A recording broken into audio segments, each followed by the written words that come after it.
Aujourd'hui, 11 000 enfants autistes sont en rupture de parcours. Et rien qu'à Lyon, en fait, ce sont 650 enfants qui attendent une place dans un institut spécialisé et qui sont sans solution. Derrière ces chiffres, ce sont des enfants qui grandissent dans la rupture. Ce sont des parents qui s'épuisent et des familles qui craquent. Je m'appelle Aurélie Soyer. Je suis la maman d'Anatole, que vous voyez là. Anatole, c'est un petit garçon autiste. Donc ce combat, je le connais, je l'ai vécu. Sauf que moi, j'ai eu la chance de trouver des solutions pour Anatole. La plupart des familles, malheureusement, n'ont pas cette chance. Et c'est pour ça que j'ai créé Féora. Féora, c'est un dispositif qui accompagne les enfants autistes et qui a pour objectif de ne plus avoir de rupture de parcours. On accompagne les familles déjà. On est déjà aussi présent pour sensibiliser sur le handicap et pour changer les regards. Et enfin, on accompagne et on soutient déjà des dispositifs innovants dans le territoire. Mais si ce soir je suis là, c'est pour vous parler de la maison Féora, notre projet phare.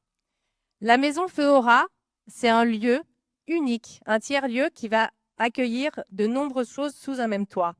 Un centre éducatif et thérapeutique, un espace de thérapie intégrée, un lieu de répit pour ces enfants qui sont déscolarisés, mais aussi pour leur famille. Et enfin, un café qui sera là pour créer du lien et pour sensibiliser. La maison Féora, ce n'est pas un centre de plus, en fait. Ça va être vraiment un lieu dans lequel on pourra venir et qui sera en lien avec tout l'écosystème. Le médico-social, l'hôpital, la famille, l'école. Là où aujourd'hui les dispositifs sont chacun de leur côté séparés, nous, on va être là pour les relier. Alors, on a réfléchi et conçu un écosystème qui est hybride, avec du financement des familles, du financement lié à du mécénat, des fonds publics, mais aussi des ressources propres pour le lieu. Demain, en 2028, l'objectif, c'est que la maison Féora, rassemble à peu près 50 enfants, et même plus de 50 enfants, et accompagne plus de 250 familles par an pour un budget de 450 000 € de fonctionnement. On n'avance pas tout seul. Aujourd'hui, on a déjà des soutiens, que ce soit des partenaires du médico-social, que ce soit des associations ou des mécènes qui croient en nous. Mais pour construire la maison Féora, là, il va falloir qu'on avance et qu'on lève à peu près 2 millions d'euros. 250 000 € d'abord pour finaliser le projet, mais aussi 2 millions d'euros pour acquérir un lieu et faire des travaux. Chaque euro investi, en fait, ça va être un enfant qui va grandir et qui ne va pas décrocher. Ça sera un parent qui va se dire qu'il n'est plus isolé. Et surtout, c'est l'avenir qu'on propose à toutes ces familles et tous ces enfants. En 2030, l'objectif, c'est vraiment que nous puissions être essaimés partout en France. Alors que pour Anatole et tous ces petits copains extraordinaires puissent demain avoir un parcours sans rupture, je vous invite ce soir à voter pour Féora et surtout à venir dans notre festival qui va avoir lieu le 7 et 8 janvier, qui est le festival Féora en scène, qui va rassembler Laurent Baffy, Paul de Saint-Cernin, parce que l'idée, c'est aussi que l'humour rassemble. Donc, on compte sur vous ce soir. Merci. Merci beaucoup, Aurélie.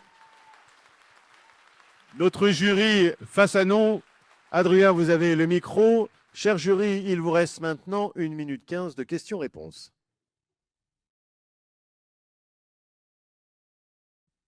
Je vais me lancer avec la première question. Déjà, bravo pour votre engagement. Les propositions que vous faites pour accompagner les enfants et les familles, je crois que c'est important de les considérer. En quoi elles se distinguent de ce qui est déjà proposé par certains concurrents?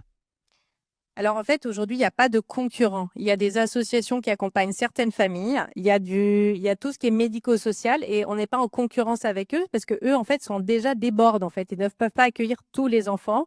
Donc aujourd'hui, nous, l'idée, c'est vraiment d'avoir un lieu qui vraiment est un lieu d'innovation sociale, qui permette d'être un lieu de transition pour ces enfants qui attendent des places en institut médico-éducatif et en même temps d'être là pour accompagner les familles et pour aussi aller dans les écoles pour former et sensibiliser parce qu'aujourd'hui, il n'y a pas ça. On peut prendre une deuxième question. Quels sont les intervenants à l'intérieur de la maison Féora tels qu'ils seront en 2028? Alors en fait, les intervenants existent déjà parce qu'on a déjà un lieu aujourd'hui il s'appelle l'École Atis à Caluire où on a déjà des éducateurs spécialisés, psychologues du développement, des psychomotes pour motriciennes, ergothérapeutes, musicothérapeutes. Et en fait, tout ce monde-là travaille ensemble et en coordination. Et c'est un peu ça qui est vraiment innovant dans notre modèle, c'est qu'on travaille, on propose de la coordination générale et pas juste un thérapeute qui va suivre un enfant sans se coordonner. Et pour aller plus loin, on coordonne même avec l'école et même avec les IME, puisque mon fils Anatole est donc en IME et il est coordonné avec l'IME et encore ATIS aujourd'hui.